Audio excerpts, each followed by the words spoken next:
The thing about emergency diplomatic replacements is that they're never the first choice or the second. In my case, I was number 104, right behind the embassy janitor and a broken vending machine that only dispensed mood-enhancing gum. I was a linguistics officer. My job was to teach swear words to translation AIs and occasionally explain why calling a Zalvioran elder squid face might trigger an interplanetary incident. I wasn't supposed to wear a suit. I wasn't supposed to be anywhere near the royal courts of Zalvior Prime, and I definitely wasn't supposed to make eye contact with the princess of the Ilarian Dominion. Too bad nobody told my luck that. They said the original ambassador got food poisoning from a glowing cocktail. I had my suspicions. I mean, who voluntarily orders something called the nebula vomit? Regardless, that's how I found myself standing in the arrival spire, wearing an ill-fitting tux that had been 3D printed an hour earlier. It kept trying to recite Shakespearean greetings in French. The AI tailoring matrix was still drunk. Salvior Prime didn't look like a planet. It looked like a chandelier made love to a jellyfish. Everything shimmered. Buildings floated. The air smelled like electricity and warm sugar, which is the closest my Earth nose could interpret plasma orchids. And the citizens, well, most of them looked humanoid, in the way that mannequins are technically human-shaped, but slightly unsettling, except the princess. Princess Eris Valsarathi did not shimmer. She radiated, tall, composed, clad in robes that flowed like they had their own weather systems. Her skin had the pale gleam of moonstone, and her hair, black with streaks of dark violet, was tied in a braid so precise I suspected time manipulation. But it was her ears that caught me. Long, pointed, elegant. Not in an elf cosplay kind of way.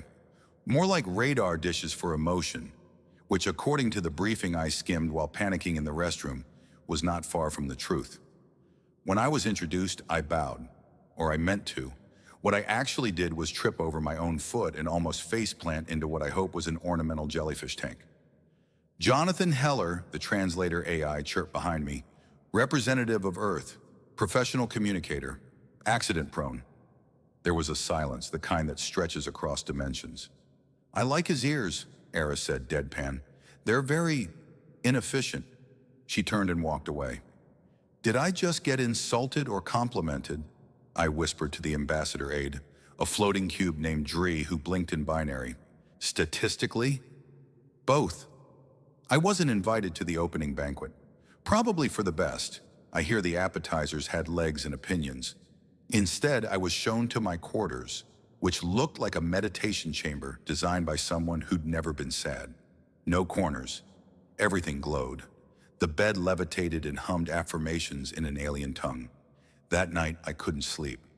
Something about the way she looked at me, like I was an alien, which, fair, but not entirely in a bad way.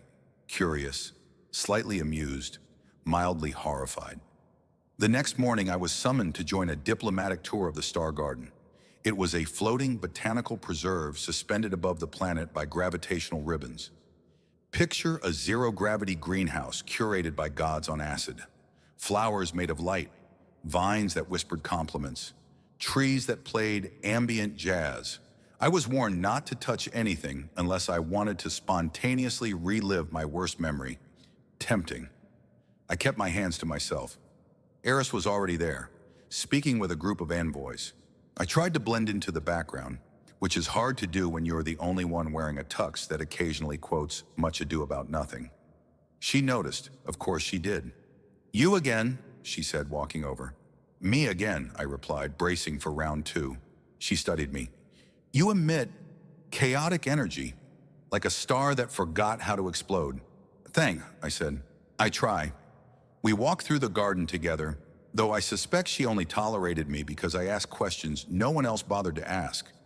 Like, do those flowers really whisper? Or am I hallucinating from jet lag? Or what happens if I try to high-five that levitating fern? Answer, existential dread. Avoid the fern. Then it happened. We stopped before a glowing pond of liquid stardust, and for a moment she stood still, backlit by bioluminescent vines. She looked so impossibly alien and impossibly real. Not in a romantic way, just in a My brain wasn't built to process this much beauty without rebooting kind of way. And, like the idiot I am, I opened my mouth. "You're the most beautiful thing I've ever seen," I whispered. Immediate silence. Even the jazz trees paused. Her posture didn't change, but her ears twitched once. Then again. Then slowly, without a word, she turned her back to me. I stood there regretting everything I'd ever done, including birth. The guide, a phosphorescent squid named Trill, floated beside me. "Well," he said, "that's either a declaration of mating or a violation of 3 treaties. Possibly both." I didn't move. "She didn't explode," I said. "Not externally," Trill replied. "Good sign." Back in my quarters, I tried to convince myself that it wasn't that bad. Maybe she hadn't heard me. Maybe the translator glitched. Maybe I could just hide under the anti-grav bed until the end of time. But the next morning, I found out the phrase had already been uploaded to the galactic feed, translated, memed, and dissected. "You're the most beautiful thing I've ever seen," played on repeat across 50 systems, accompanied by various interpretations, some romantic, some diplomatic, and one conspiracy theory that declared I was the prophesied human to seduce the princess and usher in a new golden age of planetary alliances. I was famous, or infamous. It's a fine line. Eris didn't say a word to me for 2 days, not that I expected her to. I figured I'd get reassigned, banished, possibly vaporized, but on the 3rd day she sent a message. 3 words. "You still mean it?" I stared at the screen, then typed back, "Yes, but I also think the Fern hates me." Her reply was immediate. "It does, but I don't." The diplomatic department called it a minor incident, which in galactic political terms is somewhere between oops and prepare for war. Apparently telling an Alarian princess she was beautiful violated 3 codes of etiquette, 2 psychological safety protocols, and at least 1 sacred poem that stated flattery should only be administered during lunar conjunctions and never before brunch. The Earth delegation was not pleased. "You told her what?" Ambassador Krell shouted, pacing his office while holograms of confused Zalviorans flickered on a dozen screens behind him. "I complimented her," I said, trying to sound casual while holding an ice pack to my forehead. I'd tried to duck when the ambassador threw a stylus. I had failed. "That wasn't a compliment," Krell snapped. "That was an emotional projectile. We're supposed to be neutral. Neutral, Heller, not romantically spontaneous." "She didn't vaporize me," I offered. "Yet." Meanwhile, the Zalvioran news feeds had gone full soap opera. "Human invader sparks emotional revolution," one headline read. "Princess hears compliment, time stands still," claimed another. Someone had edited my face onto a swooning poet holding a bouquet of screaming flowers. I was a meme. Worse, I was a diplomatic meme. The only one enjoying any of this was Ziri, Eris's aide. She found me in the Hall of Emotional Calibration, where I was being re-educated by a holographic therapist who looked like a giraffe made of lava. I'd been told to detox my intentions and apologize to the nearest fungus. "Having fun?" she asked, leaning against the empathy scanner console. "Not particularly," I replied. The scanner flashed mild dishonesty.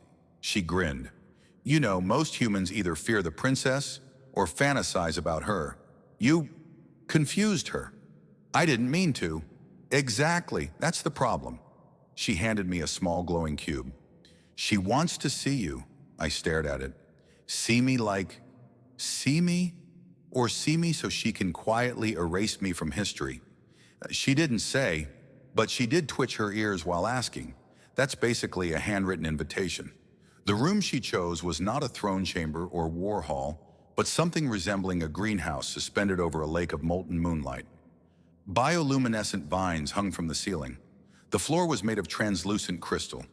And right in the center sat Eris, cross-legged, eyes closed, surrounded by floating symbols that shimmered with thought energy.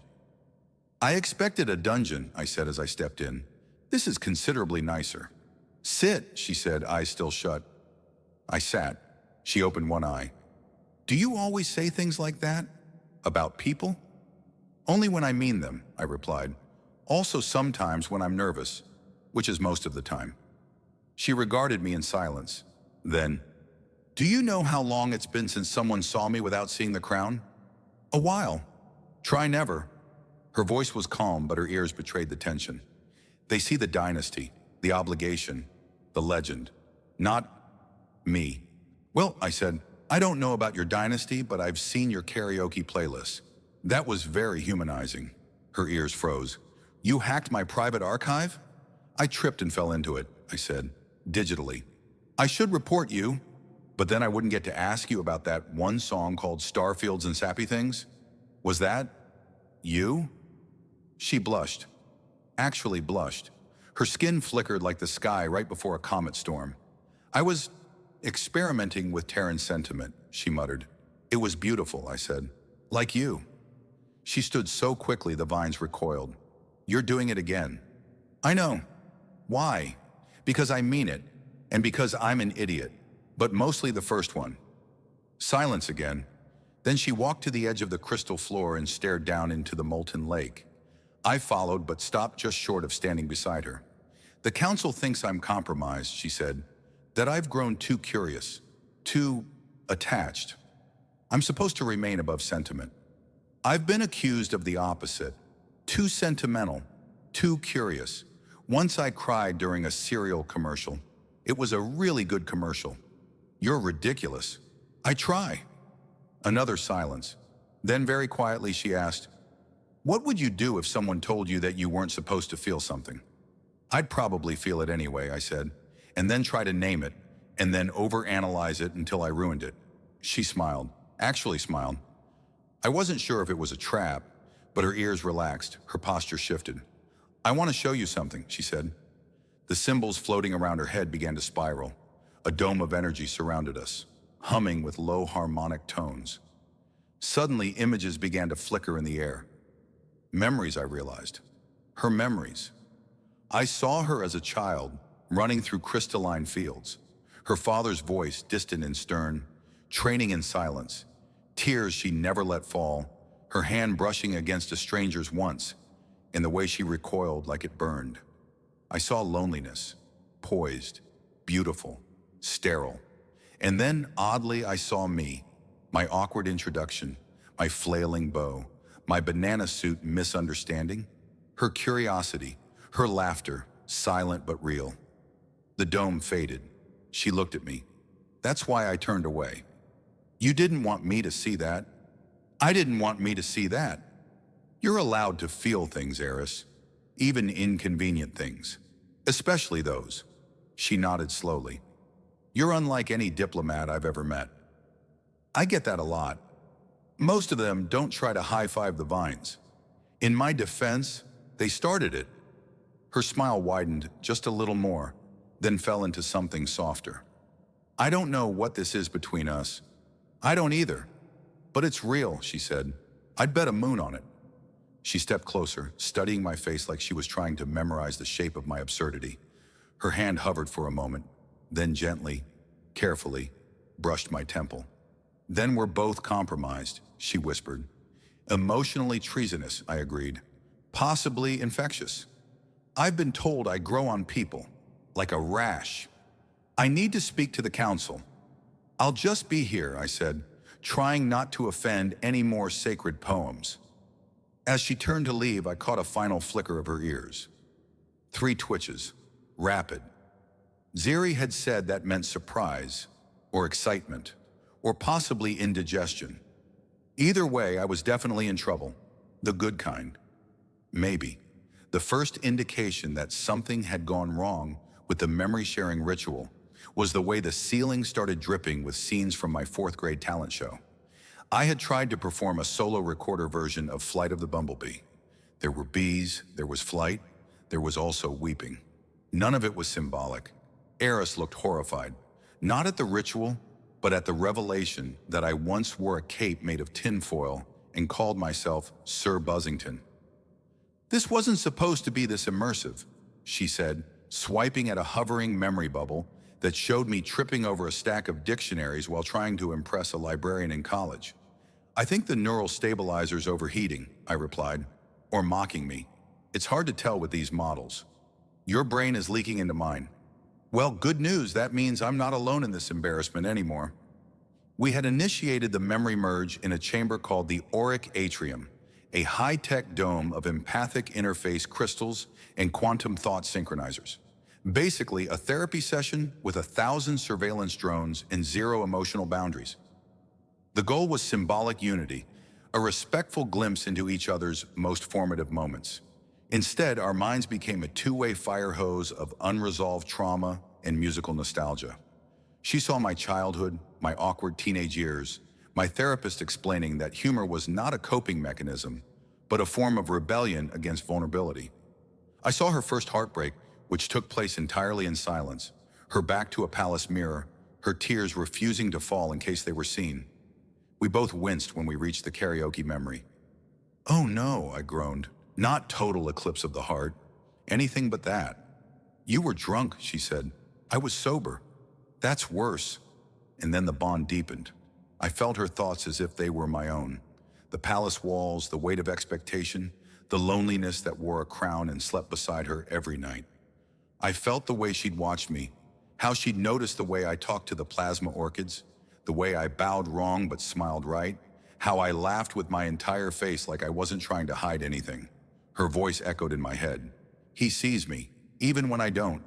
The neural stabilizer exploded, not literally, just in the metaphorical, catastrophic way that it triggered a palace-wide emotional lockdown and summoned a dozen advisory drones who immediately diagnosed us as entangled. Entanglement, in Zalvioran terms, was a state of psychic resonance that meant two minds had begun syncing at a subconscious level. Romantic? Maybe. Dangerous? Definitely. Especially when one of the minds belonged to royalty and the other belonged to a Terran who once tried to microwave a cup of noodles in a titanium mug. The Council of Emotional Purity convened an emergency session. I was escorted there by Blorb, the jelly-like ambassador's assistant who had taken it upon himself to become my unofficial life coach. He offered advice as he wobbled beside me. "Try not to cry. Not planning to. And don't fall in love with her in the middle of the hearing. Very inconvenient." Too late. The council chamber looked like a glass cathedral suspended inside a nebula. Each elder sat on a floating dais, their bodies translucent with age and wisdom. They communicated through layered harmonic tones that the translator rendered as interpretive dance and passive-aggressive haikus. "Jonathan Heller of Earth," the lead elder intoned, "you have breached the sovereign mind. You have entangled. You must be severed." Eris stood to my right, perfect, composed, devastatingly silent. I raised a hand. "With all due respect, I didn't mean to entangle. I was just trying not to faint." "This is not about intention," the elder said. "This is about infection." "Oh, come on," I said. "It's not a disease, it's a glitch, a beautiful one." Eris twitched, her ears, that is, just once, which meant either agreement or mild indigestion. I was getting better at interpreting. The council debated for hours. Blorb fell asleep. I made shadow puppets against a starbeam. Eris said nothing until the final moment, when the head elder asked her directly, "Do you wish to be severed?" She turned to me. Her gaze was unreadable. My heart did a somersault and then filed a complaint. She began, and the room held its breath. "None wished to postpone." There was a collective gasp. One council member dropped their empathy flute. "You dare delay purification?" "I dare feel uncertain," she said, which is, I believe, what this ritual was meant to reveal. That's when they handed down the alternative, the trial of intentions. Blorb explained it to me over synthetic tea. You must undergo a series of challenges to prove that your intentions are sincere. Emotional transparency, psychological resilience, and most importantly, zero manipulation. "Sounds like dating," I said. "Dating with lava spiders." The first trial involved entering the echo chamber, a room that amplified your inner monologue and broadcast it to everyone in the building, including your crush, including the cleaning staff. The moment I stepped in, my voice boomed across the chamber. "Okay, deep breath. You got this. She probably doesn't think you're an idiot. She just has a really stoic face and symmetrical features and majestic ears. My God, those ears." I heard Eris sigh outside. Trial 2, the Hall of Doubt. a labyrinth of shifting walls that turned your insecurities into holographic projections. Mine included my middle school gym teacher, a mirror that only showed bad haircuts, and an AI replica of my ex-girlfriend shouting, "You always joke when things get real." I laughed, then cried, then accidentally kissed a memory wall shaped like Eris. She never brought that up. Trial 3, the empathy gauntlet. I had to relive her pain, not watch it, feel it. I staggered out an hour later, clutching my chest. "She's been alone her whole life," I muttered, "and she never complained. She never asked to be seen." The final trial was a choice: walk away and be cleared of all charges, or step onto the bridge of admission and speak my truth in front of her. I stepped onto it. The floor lit up beneath me. "I don't know what this is," I said, "but I know it's real. I know it's messy and terrifying, and it feels like I've accidentally plugged my heart into a supernova.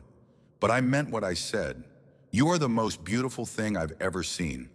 Not because of how you look, though come on, but because of how you hide, and how brave it is to let someone see you anyway." The room was silent. Then Eris stepped forward, 3 ear twitches, and the faintest smile. They gave me a badge. It read, "Human Companion Under Probation," printed in 5 languages, 2 of which were only perceptible during REM sleep. The font pulsed gently with biometric sarcasm. Apparently, this was what you got for surviving a trial of intentions and accidentally emotionally synchronizing with a royal. Diplomatic immunity? Number free snacks? Also number just a laminated tag in a very thorough pamphlet titled, "So You've Entangled with an Alien Princess? What now?" Eris met me in the vestibule of cultural tolerance, which was really just a hallway with awkward chairs and mood-neutral wall art. She looked me up and down, pausing briefly on the badge. "You look ridiculous. You say that like it's new. Is it pulsing?" "It's judging me," I said, quietly. "Good, that means it's working." She started walking, and I followed, careful to stay at the prescribed, non-threatening companion distance of 1.3 meters, as outlined in Appendix C. We passed through 4 security fields, 1 thought scrubber, and a gate guarded by sentient vines trained in passive-aggressive conflict resolution. "So," I said, trying to sound casual, what are we now?" "Entangled." "Yes, I got that part. But are we entangled with benefits? Emotionally adjacent? Subtextually codependent?" She stopped walking. "We're under observation. That's romantic. And any overt emotional behavior will trigger the monitors." I glanced up. A small orb zipped past my head and chirped ominously. "Define overt." She didn't answer. Instead, she led me into a chamber I hadn't seen before. The Reflection Nexus. It was a massive spherical room filled with floating shards of mirrored glass. Each shard held a different version of the viewer, projected through layers of self-perception, future probability, and psychological defense mechanisms. I saw myself as a hero, a fool, a child, a shadow. One shard just showed me trying to parallel park a hoverbike. "Why are we here?" I asked. "Because entanglement is permanent if not addressed, and because you might be real." "Might?" "Reality here is fluid," she said, "but you keep showing up the same way in every shard. Does that mean I'm consistent or just stubborn?" "Both," she said. A new shard floated in front of me, showing Eris and I standing together, older, laughing, surrounded by unfamiliar stars. I reached out. The shard cracked and vanished. "That was rude," I muttered. "They don't like interference," she said. "Reflections prefer to be unobserved." "Like you." She looked at me. No twitch, no flinch. "I spent my entire life learning to disappear in plain sight." "I noticed," I said. Another shard passed. This one showed her alone, wearing the crown surrounded by advisors, face unreadable. She reached for it, then stopped. "I used to think that was the only future I could allow." "Do you still think that?" "I don't know anymore." Silence. Then my badge beeped and declared, "Suspicious emotional shift detected. Companion advised to deploy deflection humor." "Quick," I said. "Tell me a joke before I get zapped." "I don't know any jokes." "Okay, I'll go first. What do you get when you cross an emotionally repressed alien princess with a human who talks too much? She raised an eyebrow. Galactic scandal, I said. Not funny. Give it time. It's a slow burn. Her lip twitched. The shard beside her flickered, showing her laughing. Then it dissolved. She stepped closer. We're being watched. Monitors? Worse, advisors. A wall slid open. 3 Zalvioran high advisors floated into the chamber, each riding a platform shaped like a judgmental seashell. Their robes shimmered like bureaucratic disapproval. One of them emitted a tone that translated as, "We need to discuss the implications of your continued proximity." Eris stood tall. "He is my companion." "Under probation," the first advisor said. "He has passed the trials." "Technically," the second added. "The council is divided," the third said. "And division invites collapse." I cleared my throat. "I know I'm just a Terran, and probably the least qualified person here, unless one of you's ever gotten dumped in a food court while wearing a Yoda hat. But maybe that's why I matter. I don't want power. I'm not after secrets. I just saw someone beautiful and said it out loud," which triggered a cascade of psychic entanglement, public hysteria, and internal doubt, the first said. "Again, romance," I replied. They floated closer. "The bond cannot be allowed to evolve." "Why not?" "Because it changes her, and change is destabilizing." Eris stepped forward. "Then let me destabilize." The chamber darkened. The shards began to spin. The advisors recoiled. "You've always taught that emotional suppression is strength," she said, "but it's stagnation, and stagnation leads to extinction." "You risk the throne," the second said. "Then maybe the throne needs to evolve," she replied. They conferred in high-speed thought harmonics. My badge short-circuited and started humming Beethoven's Fifth. Finally, the advisors spoke as one. "Your entanglement shall proceed, under observation, under limitation, under review." Eris nodded. I saluted, badly. The advisors vanished. We stood alone. "Well," I said, "that went better than most of my first dates." She exhaled slowly. "This isn't a date." "No?" She turned to me. "It's a revolution."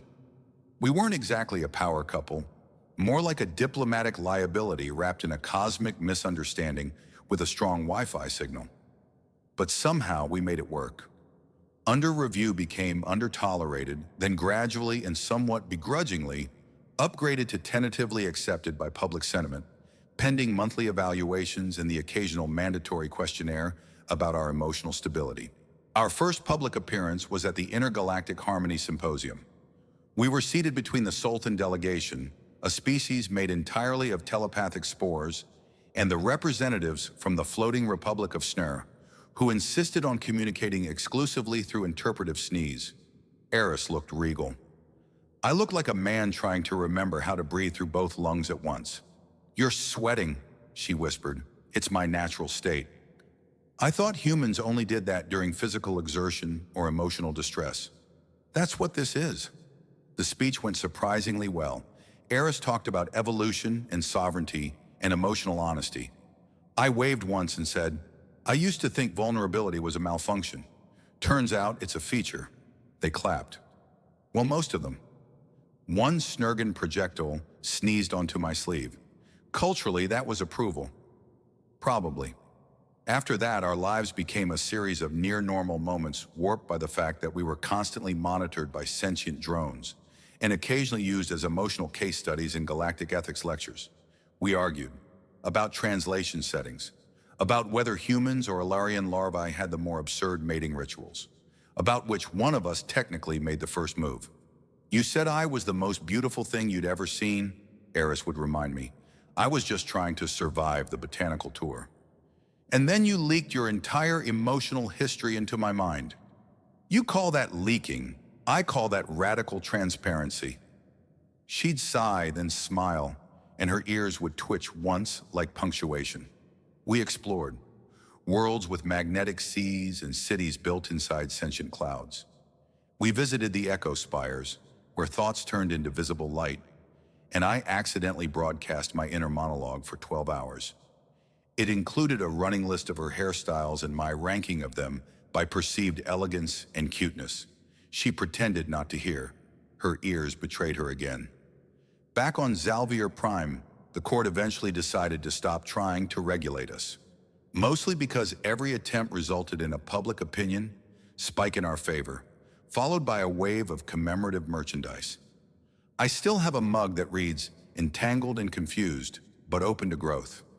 Even Ziri warmed to me. She started annotating our interactions with dry commentary and once defended me during a debate on Terran inadequacy. "He may be emotionally unstable," she said, "but at least he's interesting." Blorb got promoted. Something about initiative and unorthodox diplomacy. He sent us a holographic card that exploded into glitter and a mildly threatening poem. Eventually, we were invited back to the Star Garden. No trials, no advisors, no sneaky surveillance bots humming in the bushes. Just the two of us, standing at the edge of the stardust pool where everything began. I looked at her. "You know," I said, "the first time we were here, I thought I ruined everything." "You did," she said, "and then you unruined it. I never expected any of this. I'm not exactly princely." "I didn't need a prince," she said. "I needed someone real. So, I'm real." "You're painfully real," she said, "in the most inconvenient and necessary way." I smiled. "You know, you still never answered that first question." "What question?" "When I said you were the most beautiful thing I'd ever seen." She looked out over the pond, ears calm, expression unreadable. I turned away because I didn't know how to hold that. "And now?" She turned to face me fully. "Now I do." There were no dramatic musical cues, no sudden interdimensional shifts, just quiet, just her hand finding mine, our fingers tangling like they'd been rehearsing for this moment across 1,000 timelines. I didn't say anything else.